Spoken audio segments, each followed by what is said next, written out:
Boa noite a todos. EAD, livro 3, módulo 2, Ensinos Diretos de Jesus, roteiro 5, impositivo da renovação. Esse roteiro, ele tem como objetivo explicar, à luz da doutrina espírita, o significado deste ensinamento de Jesus. Ninguém deita remendo de pano novo em veste velha, nem se deita vinho novo em odres velhos. Está no Evangelho de Mateus, no capítulo 9, nos versículos 16 e 17. O texto é do remendo, né? Você sabe onde tem um texto assim bem mais simplificado que faz a gente entender bem? E tem até esse livro ali, mesmo que ele seja para vender, se vocês quiserem pegar e ler e depois devolver lá, não tem importância. Chama-se Parábolas e Ensinos de Jesus, de Carbaichutel. O Carbaichutel que faz os comentários. Parábolas e Ensinos de Jesus, ele tem assim, metade do livro são as parábolas e ele faz um comentário, um texto simples, curto, comentando o que ele compreende sobre aquela parábola. E depois a outra metade são ensinos, os ensinos de Jesus, os acontecimentos, as passagens dele, a vivência e o que ele entende que ficou de lição até os dias atuais. Foi no lugar que eu encontrei a explicação para esse trecho que mais assim eu consegui gravar, consegui entender. Olha que eu sou muito de evangelho, né? Sim. Mas essa eu não consegui encaixar nela, ter uma explicação. Sim. Aqui ele vai explicar também. O texto é este: ninguém deita remendo de pano novo em veste velha, porque semelhante remendo rompe a veste e faz-se maior a rotura. Nem se deita vinho novo em odres velhos, aliás, rompe-se os odres, e entorna-se o vinho, e os odres estragam-se. Mas deita-se vinho novo em odres novos, e assim ambos se conservam. Então, primeiro vamos entender a parte literária, entender por que Jesus pega esse exemplo. Depois nós vamos transferir isso para a parte espiritual e vamos fazer isso bem devagar para ver se a gente consegue assimilar. Todo mundo conseguiu perceber ao longo do estudo do Evangelho, né, ao longo da sua existência na Terra, entrando em contato com o Evangelho, que Jesus era um mestre. Ele é o mestre. E como um mestre, ele é didático. Quer dizer que quando ele procura passar um ensinamento, ele vai buscar elementos que as pessoas da época possam compreender, mas também que, passado o tempo, a outra geração consiga extrair alguma coisa para a sua vida. Um espírito nobre, ele nunca fala sem propósito. E quando não tem algo bom para falar, ele também não fala. Acabei de sair de casa agora vendo uma frase do Chico dizendo: o Emmanuel, ele sempre me falou: Chico, quando você não tem nada de bom para falar, fique em silêncio, né? Que aí já é para nós, que temos que frear. Estamos naquela fase de tentar frear os nossos impulsos. O espírito superior, ele não precisa frear impulso negativo, porque ele já não tem mais, ele já venceu.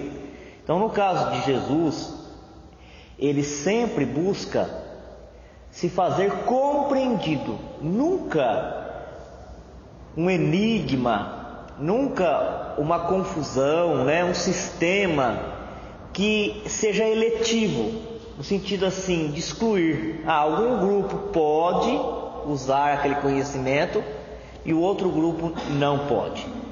Ele vai pegar aqui elementos do dia a dia, da rotina daquelas pessoas. Ele vai usar o exemplo do remendo, que estava um pouquinho fora de moda, porque as pessoas estavam comprando uma roupa, usando uma vez só e já passando para frente, não é? Comprando um sapato, indo para a festa, uma vez só e já passando para frente. Mas a situação que o nosso país atravessa, né? Como um ciclo, que isso sempre acontece. É que nem uma roda gigante, uma hora nós estamos lá em cima, outra hora nós estamos lá embaixo, e em todas as posições nós aprendemos alguma coisa útil. Lá em cima nós aprendemos a administrar, embaixo nós aprendemos a economizar. Tudo é aprendizado por espírito. Se a gente se enxerga como um espírito imortal, a gente não sofre com os acontecimentos que estão no nosso redor. Pelo contrário, a gente aproveita a oportunidade para aprender, desenvolver aquilo que vai conosco, onde quer que nós vamos. Em momentos de crise, é uma opção. Uns optam por vender o lenço e outros por chorar. Aí basta onde é que nós queremos nos colocar. Se nós vamos nos colocar entre aqueles que vão chorar ou aqueles que vão vender o lenço. Aqueles que vão chorar são os que vão sofrer e vão ter que desembolsar dinheiro para comprar o lenço. E aquele que vai vender o lenço vai ganhar dinheiro com a situação difícil. E o que a gente quer passar com isso? Que nós devemos usar a criatividade. Que num momento de dificuldade, de mais dificuldade, é onde o Espírito divino, porque nós somos divinos, nós somos criados por Deus, encontra as soluções novas, encontra dispositivos novos para trazer uma nova forma de viver, de conviver, de relacionar-se com o outro. Essa época de Jesus é igual à época dos nossos avós. Rasgavam uma roupa, eles não iam comprando logo uma outra roupa porque a matéria-prima era cara. Então o que eles faziam? Remendo, costuravam. Hoje nós vamos voltar a fazer isso, né? Fazer remendo na roupa. Hoje nós vamos voltar a levar a panela de pressão para consertar. Lembra do carro da panela de pressão? Está passando o carro que conserta tampa, válvula de panela de pressão. Então, naquele momento, Jesus usou uma coisa que era do dia a dia, da rotina das donas de casa. Rasgavam uma roupa, elas pegavam um retalho e remendavam.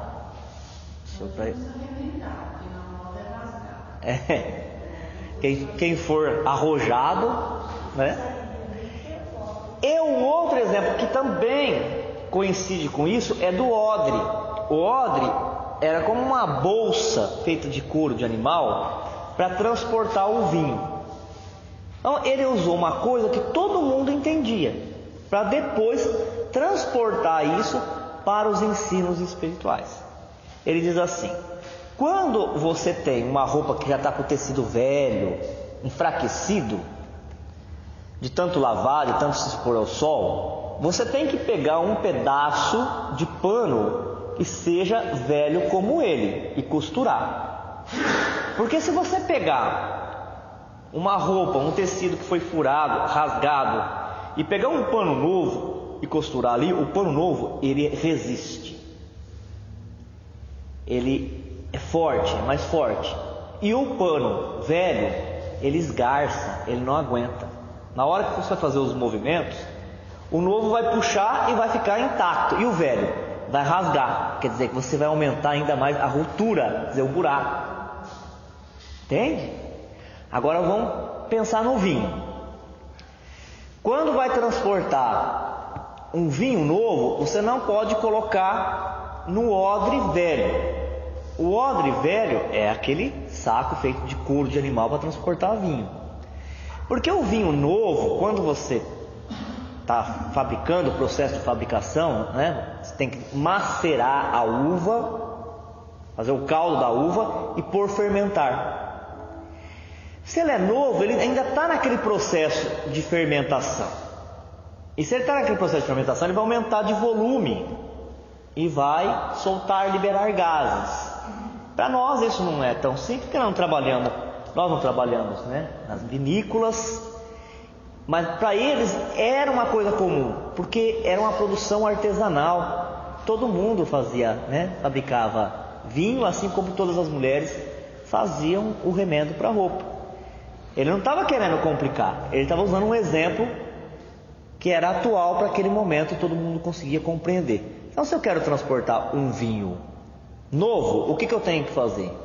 Colocar um vinho novo num odre novo também, porque aí ela aguenta. Continua a fermentar, a crescer, aumentar de volume, mas ele não cede, ele não arrebenta, ele não rasga. Esses são os exemplos que Jesus usou. Do que ele está falando aqui?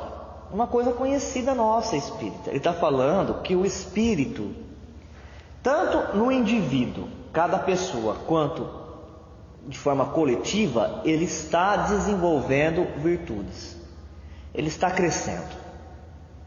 Nós já aprendemos muito bem isso com André Luiz. Qualquer um que encarna-se e desencarna-se cresce, mesmo que não seja um crescimento exponencial, uma coisa que se possa ver, que seja gritante, mas só o fato dele sair do mundo espiritual, como nós estávamos estudando quarta-feira, lembra? No mundo espiritual, nas colônias espirituais, os espíritos se agregam por afinidade.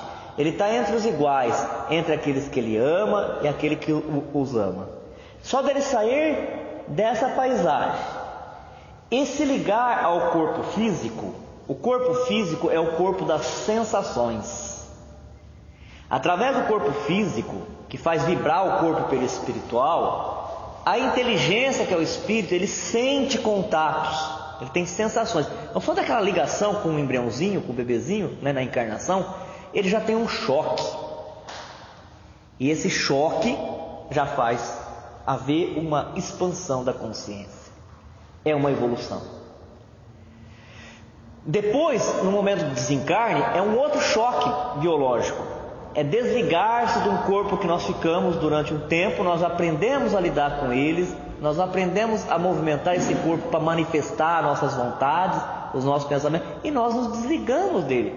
E vamos para uma dimensão que é mais rápido, as coisas acontecem mais rápido, porque não tem a densidade, o peso do corpo físico. Só esses dois eventos, eles vão fazer com que o espírito evolua.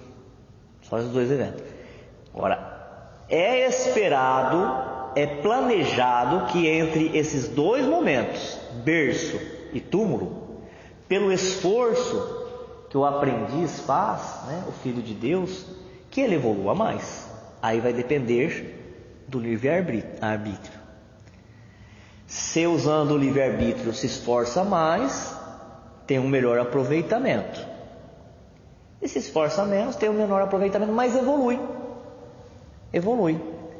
Não na velocidade que se espera, né? Mas na velocidade que tem que ser. Porque cada um tem um ritmo de aprendizado. Enquanto nós estamos no ritmo de aprendizado, nós achamos que aquilo que nós estamos fazendo está certo, que nós estamos fazendo o melhor. Quando a gente sobe um pouquinho, a gente já perde a paciência com aquele que está lá atrás.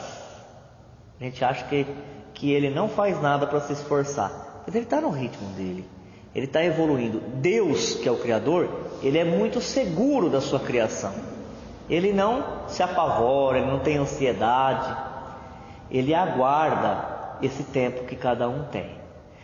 Essa passagem, ela vai falar disso, das conquistas da virtude que se espera do homem. É o ideal, é o plano ideal. Nós estamos vivendo no plano real. O plano ideal, ele serve para puxar a marcha, para chamar. Mas não é porque nós não estejamos já nele que tudo aquilo que nós estamos vivendo não seja importante, seja uma coisa ruim. O plano ideal, todos trabalhamos na Terra para atingir a bondade, a benevolência, a afabilidade, a ternura e o amor. São as virtudes. Ser bom, ser indulgente. Essa lição aqui fala muito para nós, né? Para mim, falou bastante. Por quê? A bendita da indulgência é você olhar para a pessoa, olha o grau elevado dela. Depois nós vamos falar dos outros graus que também são importantes.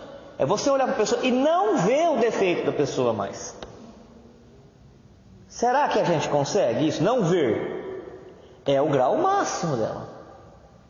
Depois, em outras gradações, também são importantes. É você vendo, orar e não comentar o defeito da pessoa. E o outro é você olhar, porque nós ainda não estamos no grau máximo, ver o defeito da pessoa, mas comentar a qualidade. O problema é que nós estamos vivendo uma sociedade tão agressiva que quando alguém está fazendo isso, que é a recomendação de Jesus, os outros chamam a pessoa de falsa. Não é isso? Uma pessoa difícil, é intolerante, intransigente, autoritária. Aí a pessoa que está olhando uma qualidade dela e fala: não, mas ela é dedicada, ela é companheira, ele é trabalhador. Os outros falam: falso. Não é isso? É falso. Todo mundo sabe que a pessoa não vale nada, né? Falam isso. E uma coisa terrível que a gente tem, isso eu estou falando por mim mesmo. Quando as pessoas fazem alguma coisa que a gente não gosta, nós não temos coragem de nos vingar dela, porque nós conhecemos a lei da causa e efeito. Mas a gente fica pela beiradinha falando mal da pessoa. A gente fica falando. Por quê? Porque na verdade a gente tem aquela vontade de destruir ela, né? E a gente não podendo fazer isso deliberadamente, o que a gente faz? Vai destruindo a imagem da pessoa. Sabe o que é isso? Karma. Quando a gente faz karma novamente. Então essa parábola, ela vem falar dessa mudança, desse caldo que vai mexendo, remexendo com a humanidade, até a gente se desprender de tudo isso daí, é devagar, né? E alcançar o grau máximo da virtude, que é benevolência, amor, olhar e não ver mesmo mais o mal, não ver, só ver as qualidades da pessoa e só divulgar as qualidades da pessoa. É o grau máximo. É o grau máximo. Nós não podemos sofrer porque nós não estamos nesse grau máximo, mas nós não podemos nos acomodar. Reconhecer que nós não estamos assim é bom, porque a gente já se impõe um compromisso de trabalhar o mundo íntimo, né? Trabalhar o pensamento para alcançar. O que não pode é acomodar, é dizer assim: não, tá bom do jeito que está mesmo, eu vou continuar assim, tem que ser assim. Isso que é difícil. Agora, todo o restante ele vai acontecer com a reencarnação. As reencarnações ela vai trazendo essas oportunidades de mudança, de renovação. Agora vamos transportar isto para os exemplos que Jesus adotou.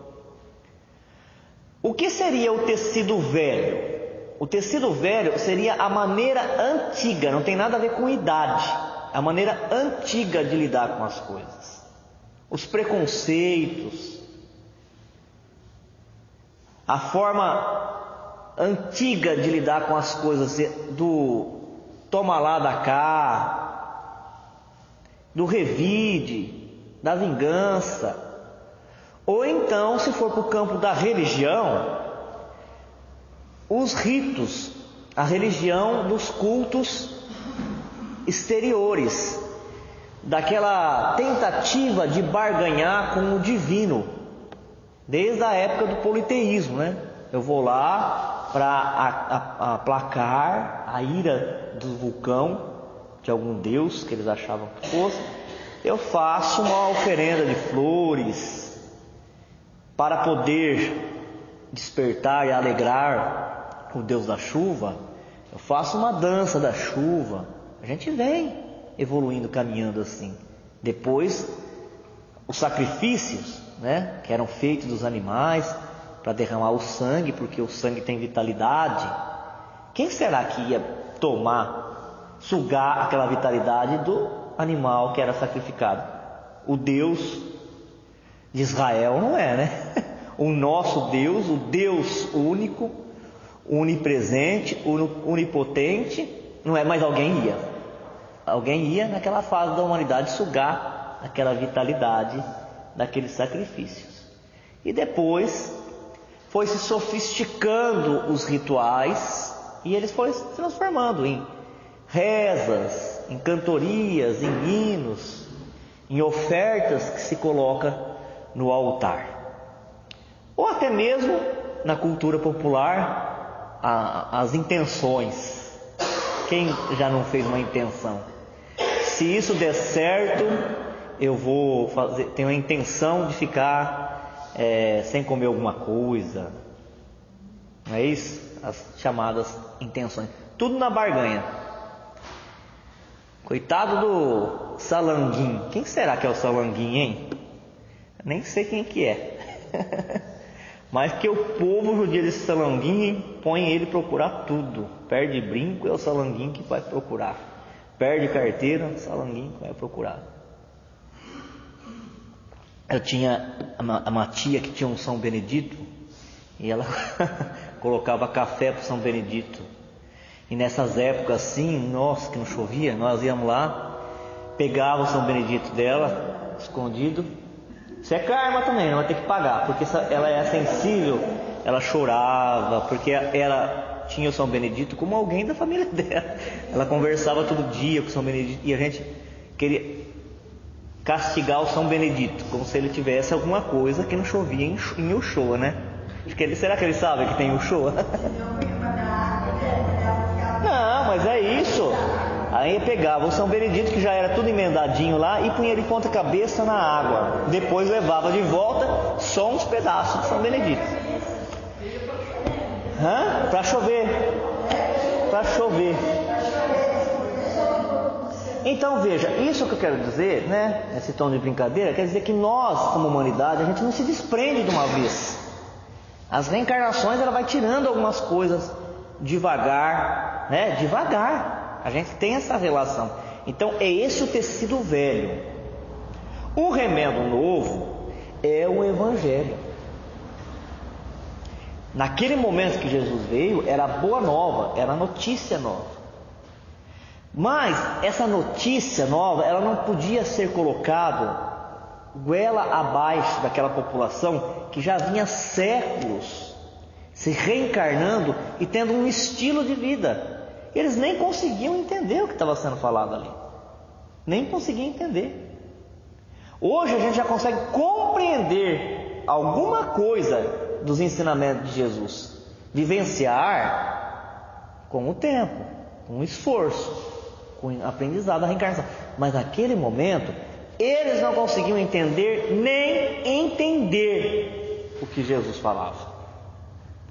E não podia ser forçado. Essa é a lição que Jesus passa. Que ele veio naquele momento, né? E ele passou o ensinamento. Ele concretizou aquilo que ele tinha que fazer. Mas que assimilar a sua ideia, o seu pensamento, era trabalho das encarnações. Era o trabalho dos tempos. Por quê? Senão as pessoas não podiam suportar. Porque senão elas iam começar a viver de uma maneira artificial o Evangelho. O que é viver de uma maneira artificial o Evangelho? É eu querer fazer tudo que está nele de uma hora para outra sem eu ter suporte, sem eu ter estrutura mental para isso. Que é o que acontece quando a gente vem na casa espírita e a gente fala com delicadeza. De vez em quando alguns palestrantes até tiram um sarrinho na gente, né? Ele ironiza, que a gente fala assim na casa espírita. E nos templos? Irmãos, e a gente faz mesmo. Meu querido, vamos pensar em Deus, vamos, né? Mas no dia a dia, nós não temos suporte para manter esse padrão. E aí, quando acontece alguma coisa, a gente grita, a gente esbraveja, a gente se magoa, a gente se afasta do outro porque ele é diferente. É isso que ele quer dizer. Que uma maneira antiga, mentalidade antiga, comportamentos antigos não se muda só porque a gente quer de uma hora para outra. Tem que ter persistência, tem que ter esforço, tem que ter muito trabalho. E a mesma coisa do exemplo do vinho novo sendo colocado no odre velho. O vinho novo é a essência espiritual. Veja que quando os espíritos estavam trazendo a codificação para Allan Kardec, os espíritos desenharam através da psicografia o ramo de uva. Está no Prolegômenos do Livro dos Espíritos. Ele que abre o Livro dos Espíritos. Aquilo é um trabalho da criação.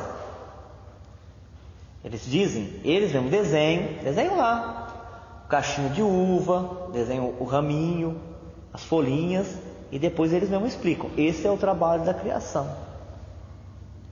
A uva, a cepa, é o corpo físico, né? Espremendo, sai o caldo, sai o espírito, a essência, e ela está ligada, nos raminhos, ela está ligada com Deus, está ligado com o Criador. Através dos sofrimentos, dos sacrifícios que o espírito vai vivenciando nas encarnações, e quando ele aprende a passar por essas provas sem a revolta, essas provas, elas dilaceram a parte ruim que tem, assim como quando a uva ela é pisoteada, para deixar escapar a essência, né? O vinho, que tem um significado no Evangelho de espiritualidade superior, a espiritualização. Até uma vez eu vi, acho que foi num dos livros de André Luiz, falando que o espírito, não sei se foi de André Luiz não, acho que foi do Carlos Torres Pastorino, que o espírito evoluído, ele tem uma coloração igual do vinho, a cor dele, né? A cor da irradiação.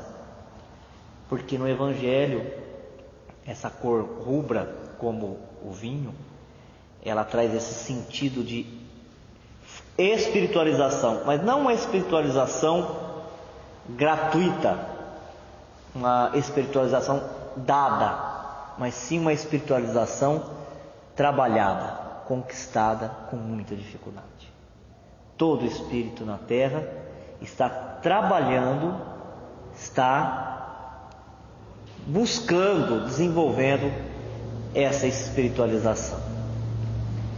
E isso também vai coincidir, mais uma vez, com o capítulo 18 do livro A Gênese, da Gênese Espírita, que diz que uma geração nova, ela vem, e uma geração antiga, ela vai ficando para trás.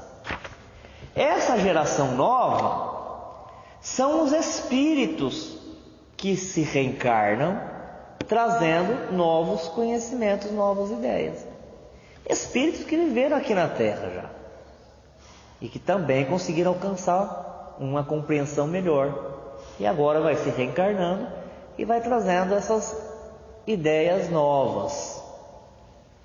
E uma geração velha, quer dizer, aqueles espíritos mais endurecidos, que têm maior dificuldade de entender a lei do amor, a lei da caridade, eles vão cedendo lugar, cedendo espaço.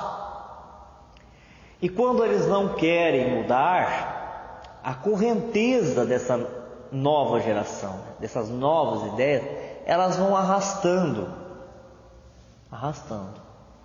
E é assim que devagar o nosso planeta ele vai alcançando a sua destinação no meio de toda essa fermentação que está acontecendo, de todas essas agitações. Está nascendo uma maneira nova de enxergar as coisas, de lidar com a religiosidade, do respeito à vida. Ela está nascendo. E lá atrás Jesus já falou como é que seria esse processo. Então, um vinho novo, quer dizer, um ensinamento novo, ele terá que ser primeiro assimilado por espíritos com ideias novas, são os de vanguarda, e depois ele vai passando adiante esse ensinamento, ele vai irradiando esse ensinamento. No início nós estávamos falando, por ocasião da palestra do Divaldo, estávamos falando da vivência do Divaldo, que já está com mais de 90 anos trabalhando. E ele foi um desbravador da doutrina espírita, porque ele sai do Brasil e vai para outros países ensinar o espiritismo. Quem que ouvia o que ele falava? Uma meia dúzia. Quer dizer, era um ensinamento novo, não é? O espiritismo ele é um ensinamento novo para os terrenos, os terráqueos. Ele não é um ensinamento novo para o universo, porque é lei. Nada que foi falado pelos espíritos na codificação foi uma invenção de um homem.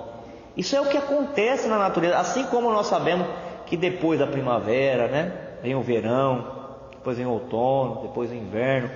E nós sabemos que se um pé de jabuticaba está cheio de flor, aquela flor vai virar um fruto, que aquele fruto vai ser verde, depois ele vai escurecer.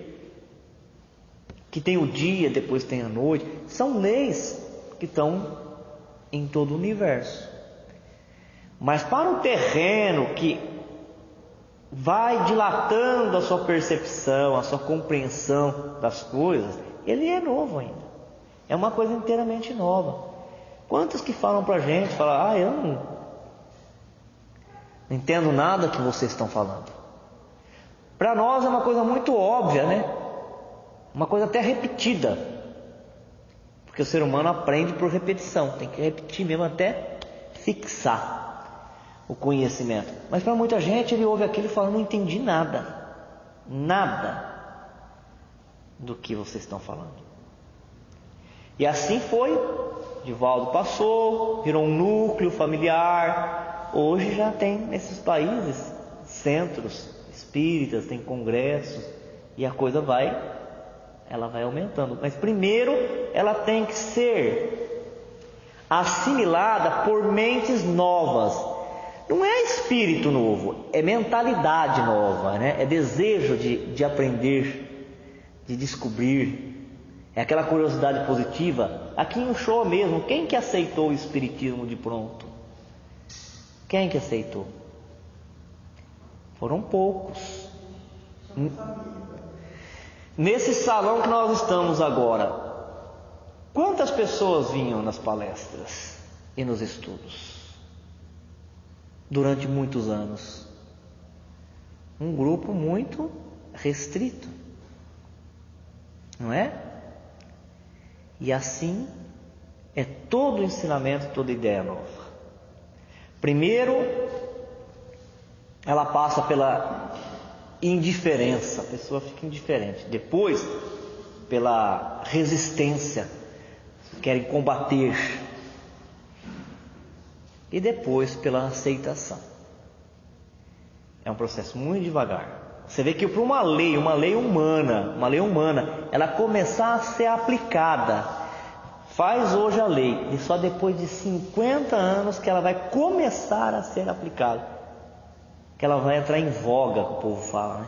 Ela vai ser assimilada pela humanidade. E Jesus, que é mestre, percebeu, sabe, né? Que seria assim com o Evangelho, com os ensinamentos espirituais de maneira geral. Que a humanidade ela ia vindo pelo processo de reencarnação e pelas dificuldades, pelo sofrimento que ele vai enfrentando, eles iam conseguir desenvolver essas virtudes. Hoje nós temos uma terra completamente diferente, cheia de oportunidades. Veja que um menino, por mais pobrezinho que ele seja, ele pode pegar um celular e acessar informações que antigamente uma pessoa tinha que ser muito rica, ela tinha que ter possibilidades de viajar para países onde tinha uma biblioteca, mais sofisticada para ter acesso àquela informação. Hoje uma criancinha, ele abre o celular e ele tem acesso àquilo. Mas por que está parecendo que a Terra atrasou? Porque os espíritos com maior dificuldades estão reencarnados na Terra.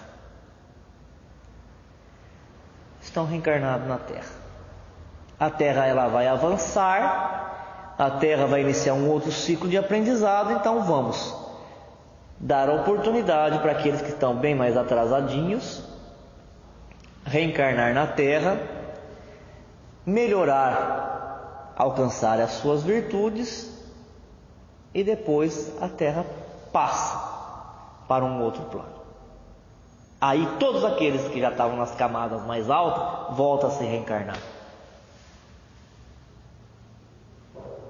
Aí vai começar então a era do Evangelho.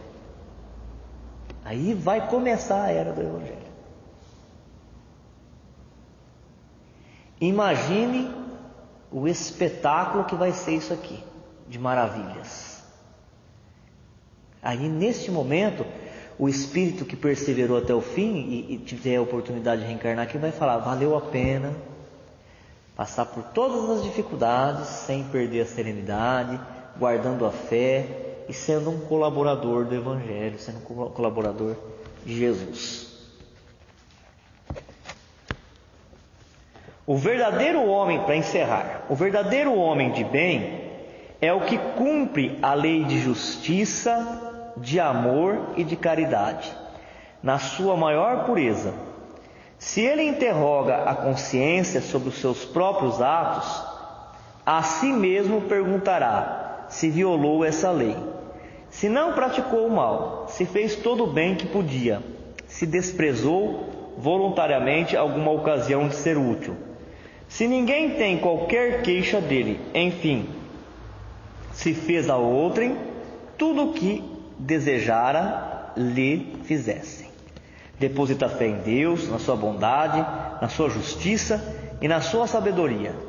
Tem fé no futuro, razão porque coloca os bens espirituais acima dos bens temporais.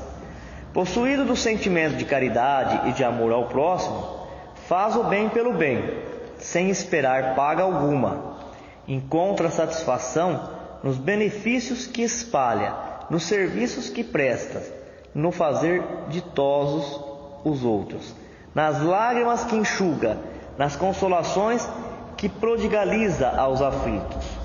O homem de bem é bom, humano e benevolente, para com todos, sem distinção de raça nem de crenças, porque em todos os homens vê irmãos seus. Em todas as circunstâncias toma por guia a caridade, não alimenta ódio nem rancor, nem desejo de vingança, a exemplo de Jesus, perdoa e esquece as ofensas. É indulgente para as fraquezas alheias, nunca se compraz em rebuscar os defeitos alheios, nem ainda em evidenciá-los. Estuda suas próprias imperfeições e trabalha incessantemente em combatê-las. Não procura dar valor ao seu espírito nem aos seus talentos à expensa de outrem. Não se envaidece da sua riqueza nem de suas vantagens pessoais. Se a ordem social colocou sob o seu mando outros homens, trata-os com bondade e benevolência, porque são seus iguais perante Deus. Finalmente, o homem de bem respeita todos os direitos que a seus semelhantes dão as leis da natureza, como quer que sejam respeitados os seus.